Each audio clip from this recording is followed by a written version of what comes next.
Today, we're going to be cutting down a barrel. As you can see, the barrel I bought for my Shorty M4 is a bit too long. I got the shortest size I could get, and it was still a couple millimeters outside the barrel. More than a couple, but still, my point stands. It's outside the barrel. So, we're going to properly cut it down, re-crown it, and clean our barrel. So, let's head over to the bench and do just that. Before we start going at it, let's gather together what we'll need.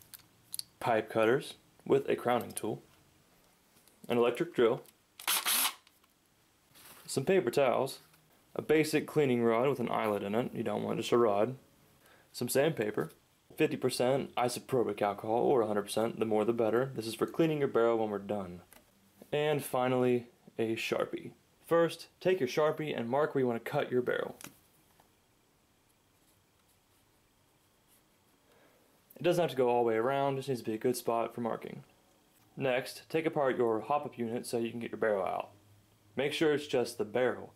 Don't want the bucking on the end, and even though that's not really going to affect the cutting or anything of it, just get the bare barrel for now. Next, use the pipe cutters to cut your barrel. This part can take a long time, so I'm going to fast forward probably. Now that we finally have our barrel cut, we're going to crown it. However, a bit of advice for the cutting portion that I should have went over earlier. You may have to use a hacksaw or a Dremel or some sort of thing to cut harder barrels. This took me a good amount of time to cut it with. Brass barrels and aluminum barrels are a little bit easier to cut with pipe cutters.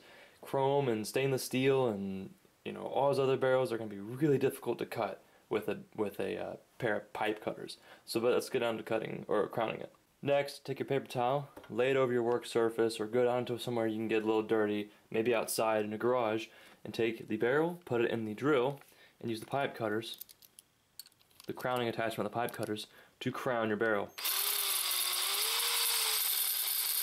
Remember not to go too fast or too slow. Too fast, you could really tear up your barrel, heat it up, all that stuff. Too slow, and it's just going to take you a long time.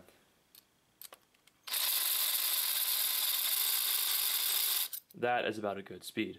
I'll come back when I have successfully crowned the barrel. After you've crowned your barrel, take some sandpaper and clean up the tip and the edge of the barrel so that it's smooth up front and doesn't have any bumps there that could have been created from the pipe cutters.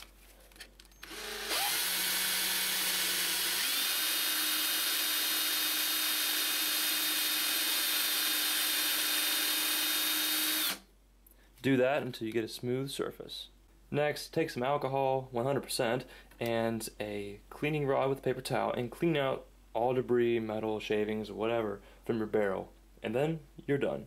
There you have it, a guide on how to properly cut an airsoft gun barrel. Now, our barrel fits perfectly up to the front of our gun and doesn't stick out at all. Looks just fine. Now, I'll see you guys next time on another episode of Inside the Gearbox. See you guys later.